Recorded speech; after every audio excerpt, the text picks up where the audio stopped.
Welcome to the Australian Hiker Podcast, Australia's longest running hiking podcast, downloaded over 1.3 million times worldwide and providing you with an Australian perspective on all things hiking. We're your hosts, Tim and Jill Savage, coming to you from Gunditjmara country. In today's episode 346 of the Australian Hiker Podcast, brought to you by One Planet, we bring you the second week of my recent trip on the Great Southwest Walk. We hope you enjoy. If you'd like to help support Australian Hiker and this podcast, there are a couple of ways that you can help us out. Firstly, by subscribing on your podcast host of choice so that each episode is available as soon as it's published.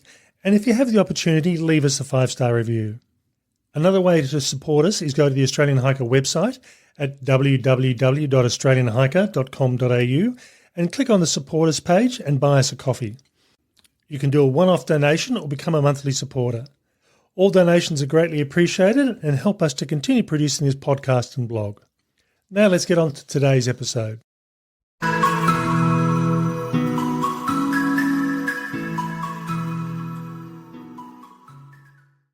This podcast episode starts back up again after my rest day in Nelson and carries through the trip to the final destination of Portland, which is also my starting point, as this is a loop walk. At the end of this series of on-trail recordings, I also bring you 2 interviews with other hikers who I came across on the trail to get their views and thoughts on what they thought about this Southern Victorian trail. It's day 9 of my Great Southwest Walk adventure, and I'm here at Montebiong Camp. This morning I got up in Nelson, packed up, cleaned up, much easier when you don't have to deal with camping gear, and I was on the trail by about 7:27. It took me about an hour to actually get through all of Nelson and on through Beach Road to actually get onto the beach itself. From there it was pretty much a walk all the way down the beach, and I'll talk about that more specifically in a moment. But around about half hour, 40 minutes in, I stopped to take a photo and realised there was someone coming up behind me. And this is the only other hiker I've seen on the trail so far. And this was a young guy called Matt from Melbourne who was just doing a short trip. He'd started off at Montebiong. He'd parked his car here. He'd walked in through to Nelson inland and then walked back down the beach to Montebiong, where he picked up his car and headed home. So, you know, this trip provides good options to be able to do shorter sections of the trail if you need to. We probably stayed together for around about half an hour. I had to speed up a bit. He had to slow down a bit. Again, I tend to take a lot of photos, so eventually he headed off by himself. And he powered away. There was no doubt about that. Being a bit younger, it gave him the ability to really power on, and probably a bit fitter as well. I thought I may or may not see him at the end of the day, but I tended to take a very slow sort of day. So at one point I needed to come inland to get around a small headland. Now, potentially at a low tide, at very flat seas, you'd probably get over the rocks. But looking at the conditions, I thought, no, there's 2 rock headlands I've got to go over. And you're looking at the waves, it was a bit dodgy, so I came inland. The inland route is a bit overgrown in that section at the moment. So you come off trail to an obvious trail marker, and then the trail becomes very overgrown with the native wattle that's very common on this part of the trail. So I thought, okay, I'll go back down to the beach again. Got to that first headland and had no other choice but to come up a rock gully, and then found the trail markers again and followed the trail markers inland.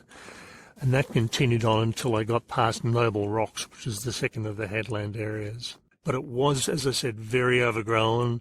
I was jabbing my sticks into the ground virtually every step because I really couldn't see where my feet were going for a lot of that area. And then other areas it was quite clear. That was probably the only section of the entire track so far that I would have preferred to have gaiters on. Didn't see any snakes, didn't hear any snakes. Had I done this maybe a month ago, it might have been a different issue. Came back down onto the beach, and again, the guidebook is really good. It really does describe exactly what you're seeing and how you're going. So, sorry, I meant to say, before I came back down the beach, there were a couple of Aboriginal middens, which I passed. I wasn't expecting. But yeah, came back down onto the beach, walked probably 50 metres and decided it was lunchtime. And I had some food and I just lay there with my hat over my head and just enough space so I could see the ocean, listen to the ocean and just smell the ocean.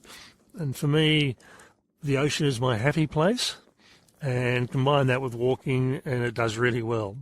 So I stayed there for about half an hour, figured that I've got plenty of time, and then started walking back down the beach.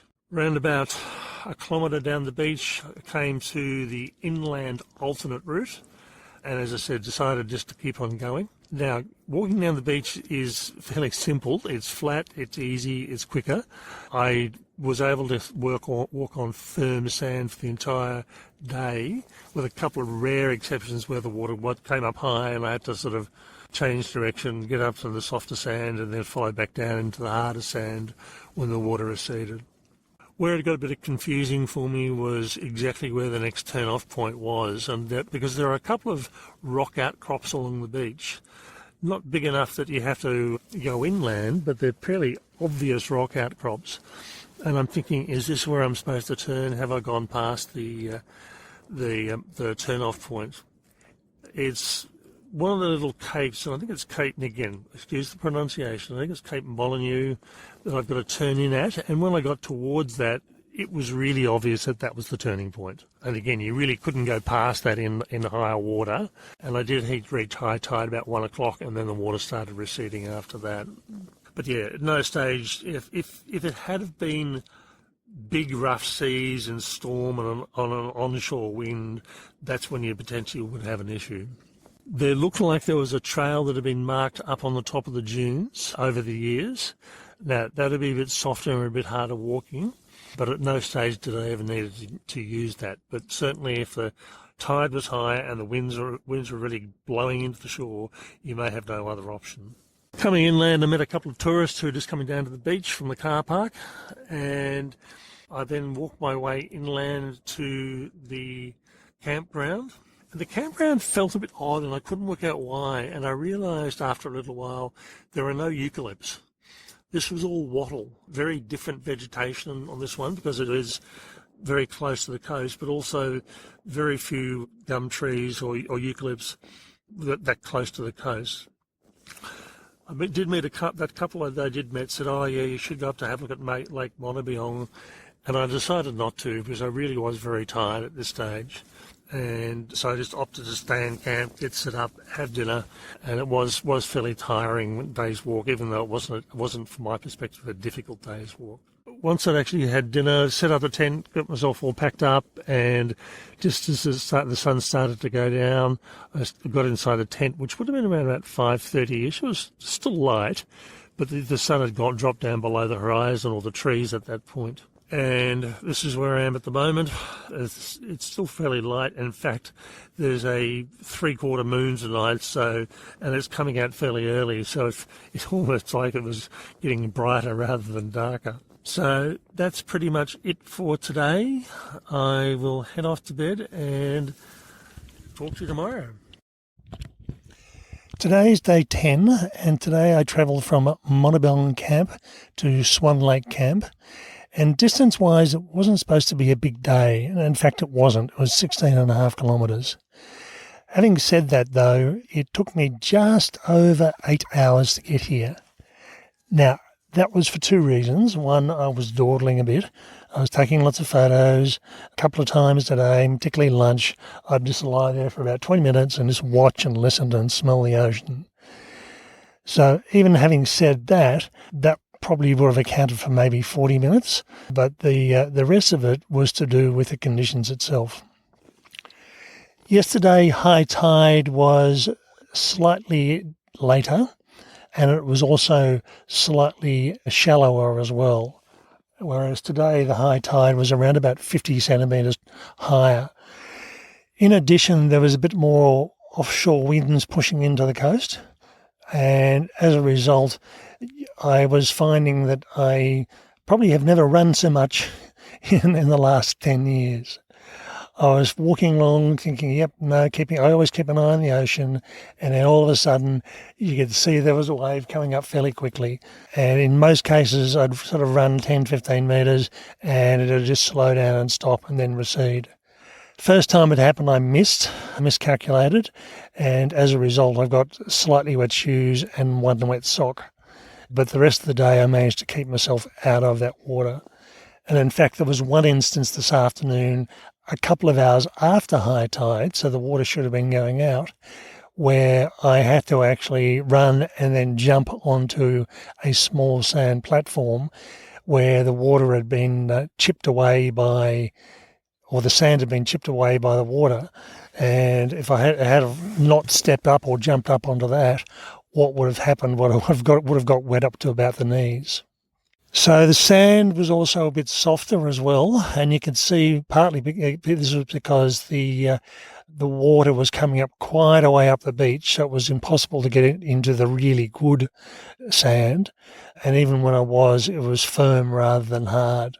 A lot more rubbish along the beach, as in coastal rubbish, things like lobster pots and the styrofoam buoys, pallets, the plastic flotation drums, lots of rope nets and things like that along the beach. And the guidebook actually says keep an eye out for this because there's a lot more, and it's a lot different along this other section. With the exception of the half hour I spent getting from Monibelong camp through to the ocean, and then roughly probably hour getting from the coast into Swan Lake camp, I was pretty much walking along the coast. Nothing spectacular as such happened during the day. As I said, I love being near the ocean. I love spending time watching and listening and smelling the ocean, so I didn't have a problem with that. Lots of birds, I suppose, and there were flocks of birds. I don't know what they were doing. It was like, oh, there's a person coming, let's move. And they'd move 20 metres down the beach, and I'd keep on walking in the same distance. And eventually they got the hint, and they would move closer to the water and watch me past, and then that'd be fine. My destination today was a very unique sort of destination. There's a very large set of sand dunes just inland from the coast. Apparently this is the biggest set of free-moving sand dunes in Victoria. And you move off the beach and you think, okay, I'm on a sand road. But as you move further inland, there's just square kilometres of sand dunes. Now, that made it a bit fun trying to get down and up it. It certainly slowed me down. Thankfully, this wasn't Saturday or Sunday because there are dune buggies that use this area. And I think had it have been the weekend or a public holiday, it would have been quite busy.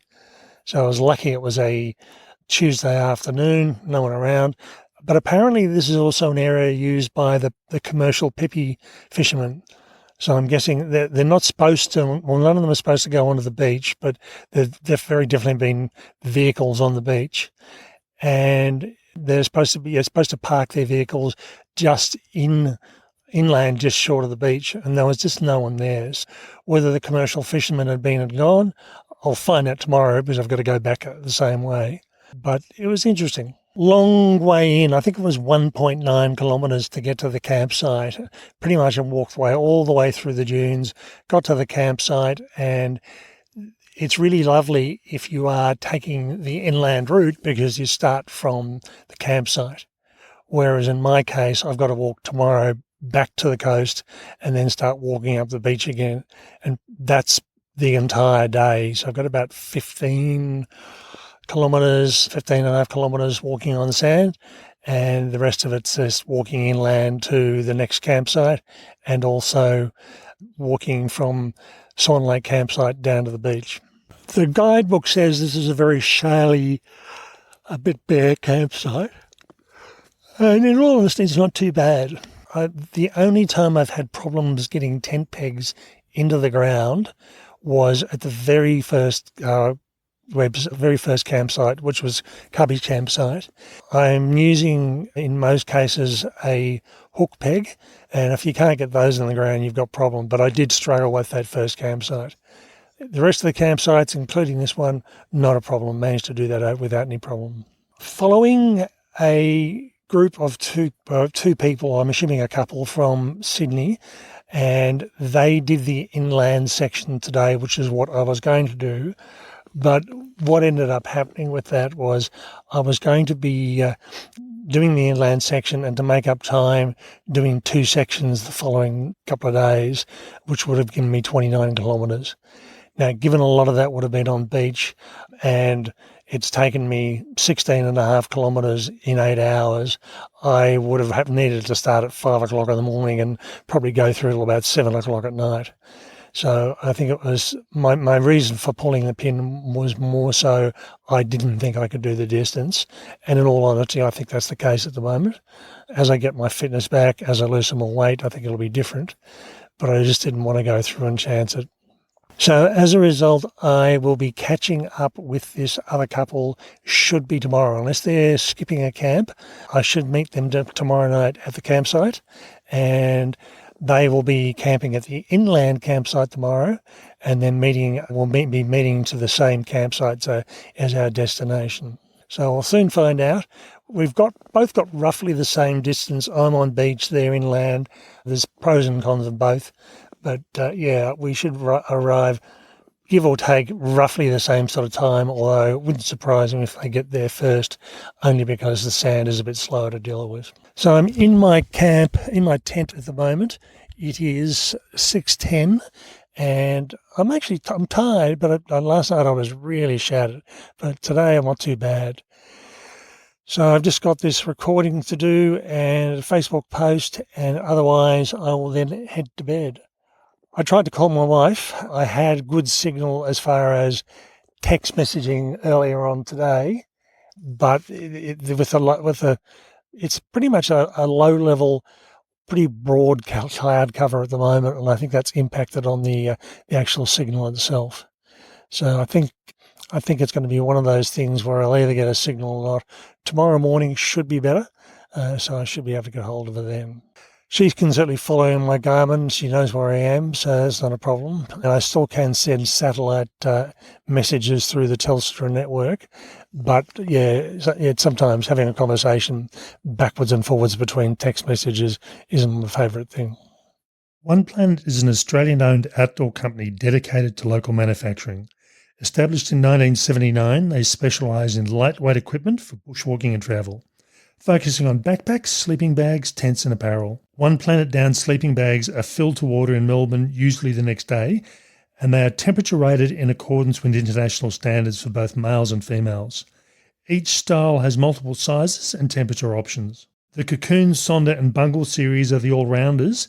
They feature a Stormfoot technology to keep your toes warm and dry. Waterproof, windproof, breathable Pertex Quantum Pro fabric is used on the footbox. The Ultralight Nitrous series or Quest Pro quilt are ideal in summer.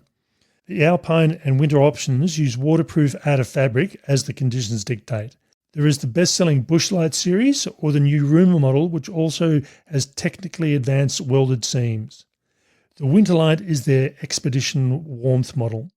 So if you're looking for a quality Australian sleeping bag, it's worth considering the One Planet range. It's the evening of the 29th of April, and I'm here at Springs Campsite. I had a very long day today. It was about 9 hours and 45 minutes, and that was partly because I was walking along the beach and it was soft sand. I did have the water coming up high, but not like the day before. So there was no stage I was ever in danger of getting wet feet or wet knees at any point. But it meant I was walking a bit higher up the beach on firm sand, but it really did take a toll. When I got to the turn-off towards the beach, and this is the funny thing with this hike, you sort of look down and you see the land go down and curve around to a point. Think, okay, the point will be the second day. And you get down there and realise, no, that's where you're heading. That point that you've been looking at all day was your destination. And I got right down towards where it's almost at a right angle, and that's where the launch off the beach is. Now, this set of dunes looks like it gets hit by heavy seas on a regular basis and washed away on a regular basis. So it was a fairly steep incline climbing up. I've had worse, but this is pretty close. And I was using previous hikers' footsteps, which were a bit more compacted, using the hiking poles, taking a few steps, stopping, taking a few steps, stopping. And there was a bit of rope, probably around about coming down from about 10 metres. But by that stage, you think, oh, I'm almost there and I'll just keep on going. Now, where the sign is where you stop, you have a little bit of a rest and you go up again. Now, the up again is a bit easier. So I went up again, sat there, had a bit of a rest, took in the views, and there were some good views. And then you've got to go down something that's equally as steep. And I know a lot of people don't like going down steep sandbanks or shale banks, and this is certainly one of those. Once I got down from there into the bush, weaving my way through, and eventually came across a sign saying Spring Camp 6.5 kilometres. I thought, okay, that's lovely. I've still got another couple of 2.5 hours to go. So I got in probably about 5:45. It was still light, just, and there were 3 other people here. I was expecting 2, but the third one was a bit of a surprise. And I set up my tent. I had dinner, and by that stage, the others had gone to bed because it was dark. And the only company I had was a little mouse wandering around between my feet and around the shelter looking for food. I pretty much went to bed straight away, and it's one of those sort of things. I have a series of habits, and I think that to be able to remember what you do, to make sure you don't forget something, the habits are pretty critical. So there were a number of things I didn't do, like prepare the water for the next day, unpack my pack and check some things. And I'll just have to make sure tomorrow morning that I don't forget to do these things. Otherwise, I'll cause myself problems for that day. This campsite is really nice. I would probably rate it second, third out of all the campsites. I'm still at the top of the cliff, and you may be able to hear the waves in the background.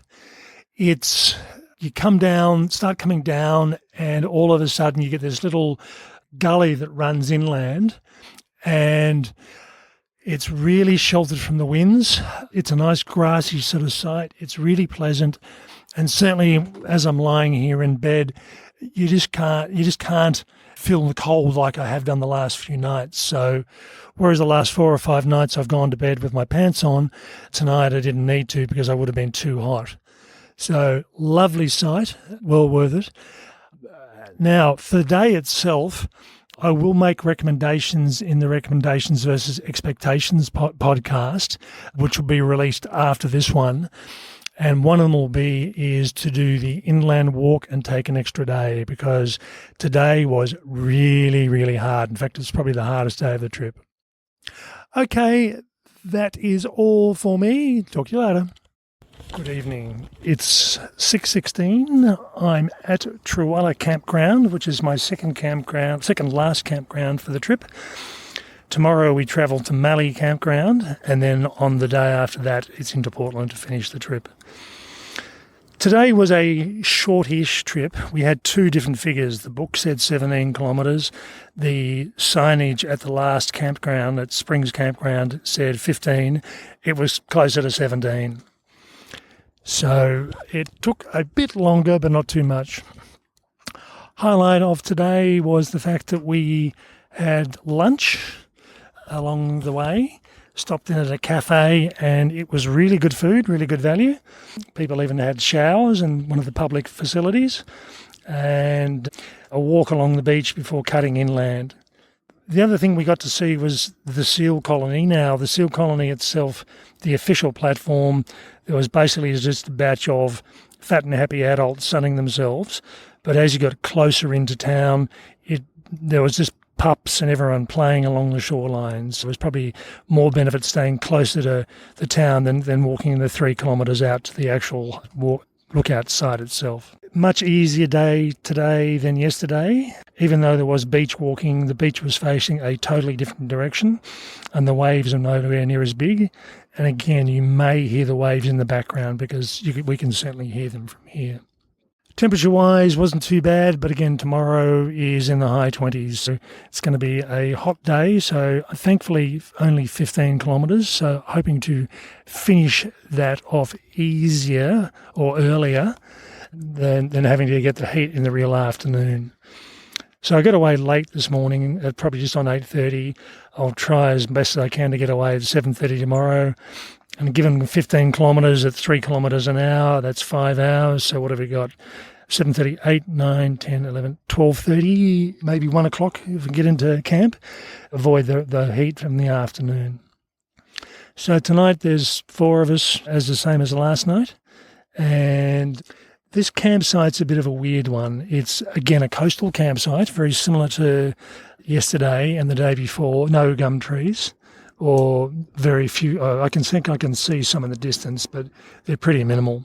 Very sandy base on the ground with a bit of grass cover, and very hard to find a flat surface. So with 3 tents, it was a struggle to find 3 flat sites without putting a tent up in the middle of a pathway. And not that any hikers are going to be coming through in the middle of the night, but the kangaroos and wallabies tend to use it as thoroughfares. So the last thing you want to do is put your tent up in the middle of one of those.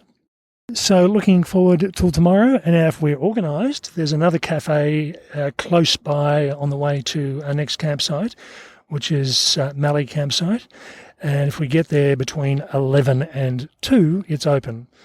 So it means if we get an early start, we should get in there hopefully about 1 o'clock-ish, maybe even a bit earlier, access the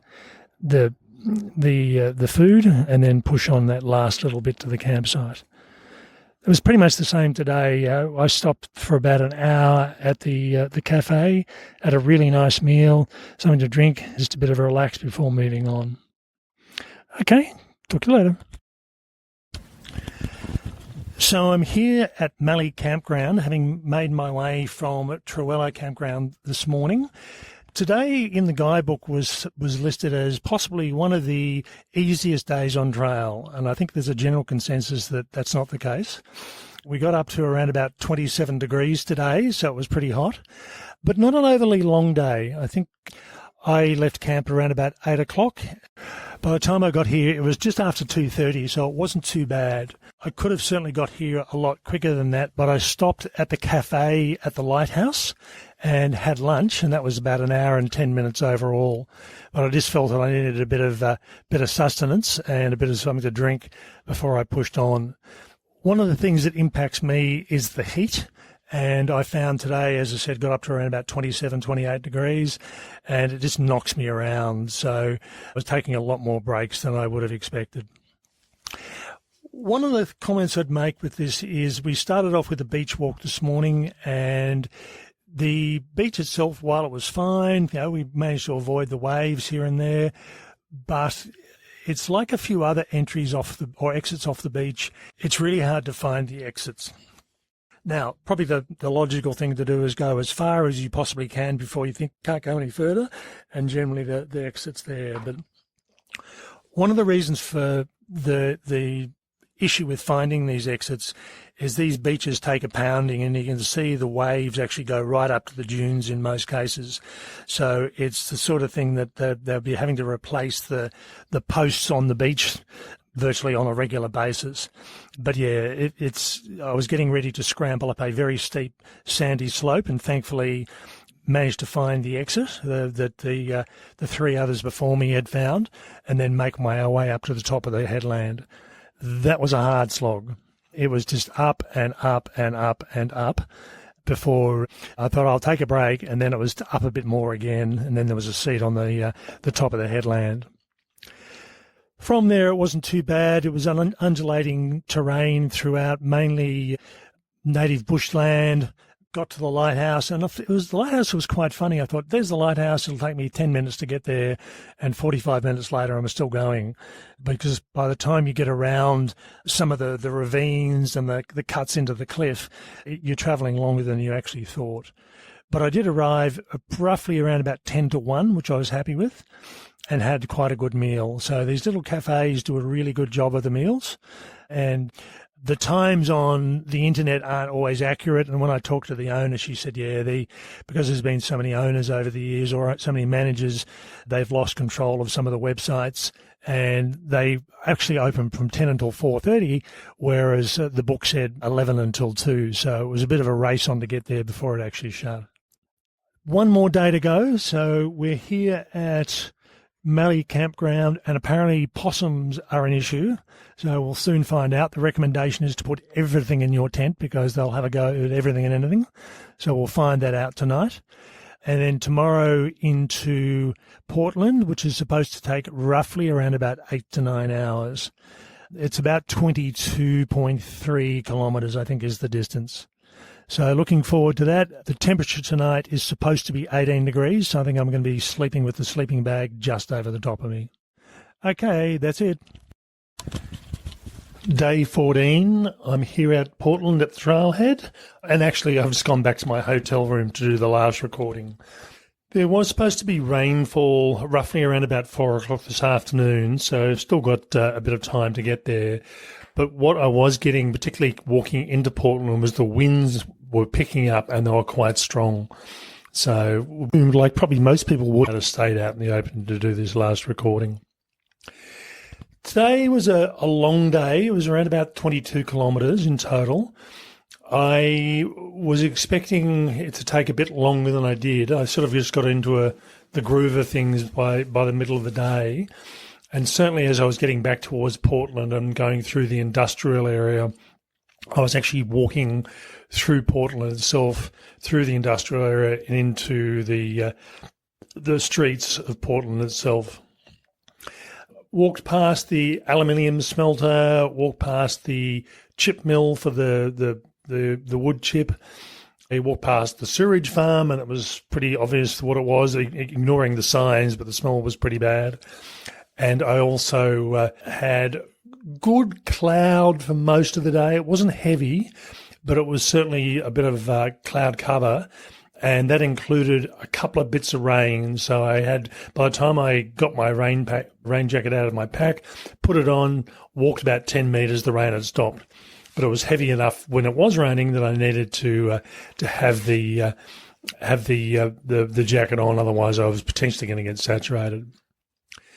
Animal-wise today, I was actually thinking, I've only seen one snake the whole trip, and sure enough, when you think things like that, came across a tiger snake lying across the front of the trail. Now, I don't know whether it was just crossing as opposed to lying in the middle of the trail, and I was paying attention, so I saw it with about 3.5 metres before I got to it. And it wasn't in a hurry to get off the trail, but I'm thinking it must have been moving across the trail because it wasn't particularly warm. It wasn't particularly sunny at the time. I'm thinking no snake's going to just lie there out in the open, probably losing heat than trying to maintain it. The other thing I saw was an echidna, and funnily enough, they actually said that echidnas can be seen commonly, and did see an echidna just trundling down the trail. Quite often with a lot of the trails on this track, there's a lot of ants' nests in the middle of them. So it was obviously looking for some food, saw me. I stopped still, zoomed in as far as I could with the phone and just watched it approach me, eventually realised I was there and just headed off into the bush. So always like seeing echidnas. I seem to see one on most trips, so they tend to be fairly common. Haven't seen wombats for a while though. Went into the visitor centre and I was talking to the woman behind the counter. She said, there was a couple that came in about an hour and a half ago.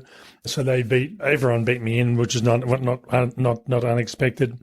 And the other young guy we were travelling with, he would have got there probably about 2.5 hours before that because he was moving pretty fast. So done and dusted, all there, all sorted out. Good trip.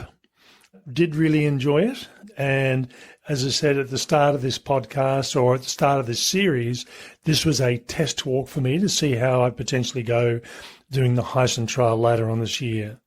And certainly from my hip perspective, not a problem. I was quite happy. But I do need to lose weight and I do need to build up a bit more fitness so I can do the Hyson in a slightly faster manner than what I did this one in. So here in my room at the moment, what I'll end up doing is I've got tonight here at the hotel I'm staying at, I've got tomorrow night, and then I'm getting the bus the next day. I allowed that one day just in case something went wrong and I needed to, if I didn't end up finishing the trail today, I've had a bit of flexibility. So tonight I'm going to go through all my pack, pull everything out of the pack itself, put it into my duffel bag, get rid of any rubbish that I don't need, and then I'm pretty much right for tomorrow.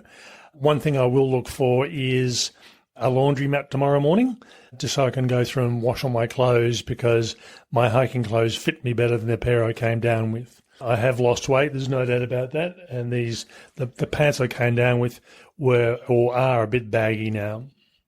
In this next segment of this podcast, we bring you 2 interviews with hikers that I actually caught up with on trail.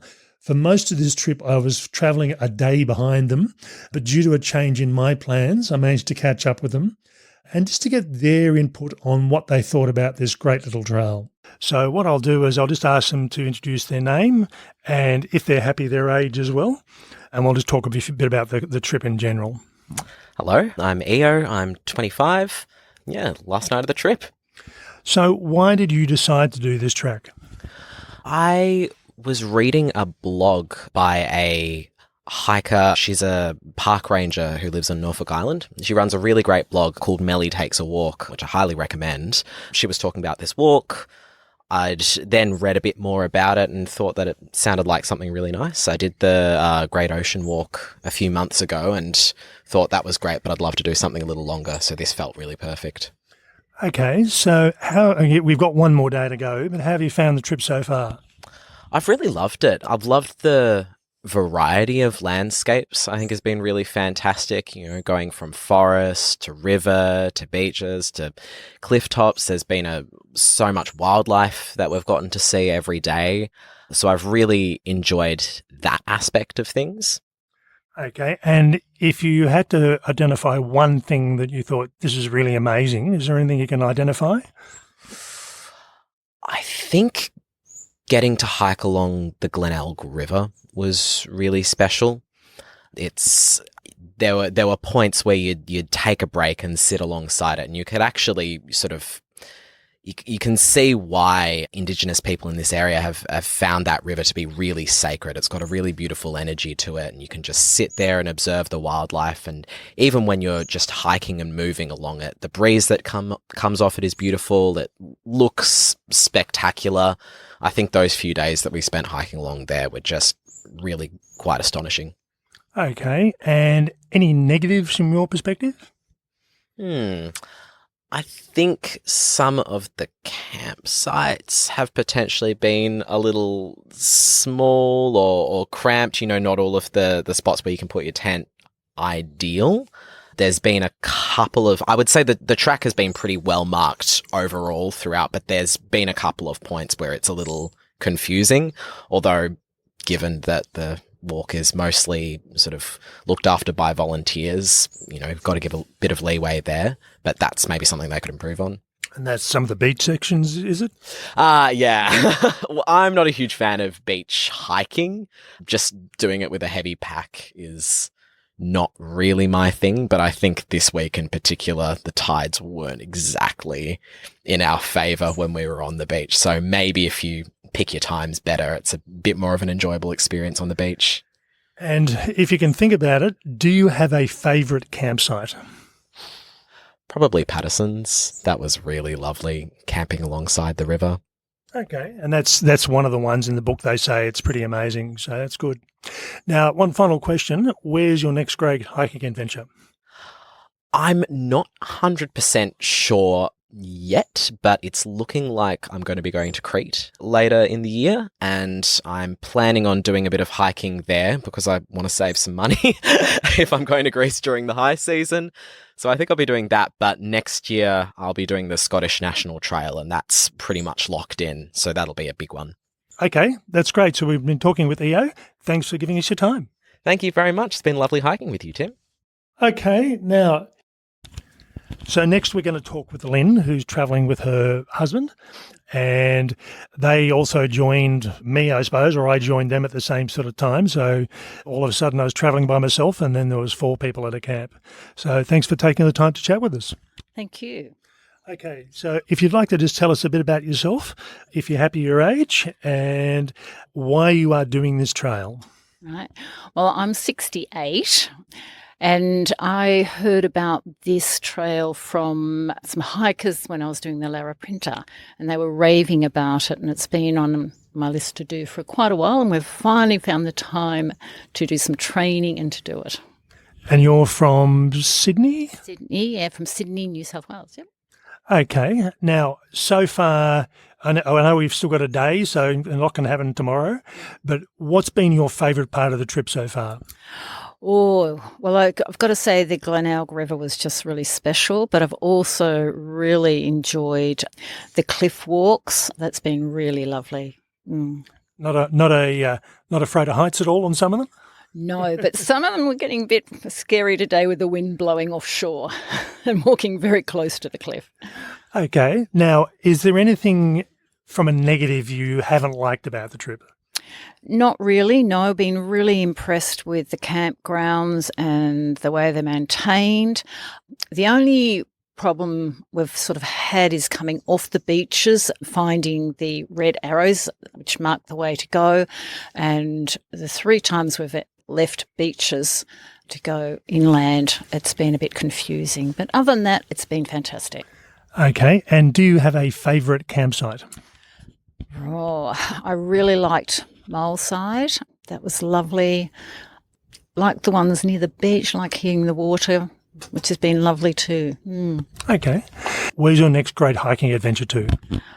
Haven't got anything quite planned at the moment, so not sure. We're looking at perhaps doing the Gibraltar Range, which is a sort of inland of Coffs Harbour, but it's just a 5-dayer, so we'll see how we go with fitting that in around other responsibilities. Okay. I've been talking with Lynn. Thanks very much for the time. You're more than welcome. Thank you. That's all for this week's episode, brought to you by One Planet. We hope you've enjoyed. And both Jill and I have been testing out One Planet sleeping bags over the last few weeks, and we'll be bringing you reviews in the coming days. That's all for me. Bye for now.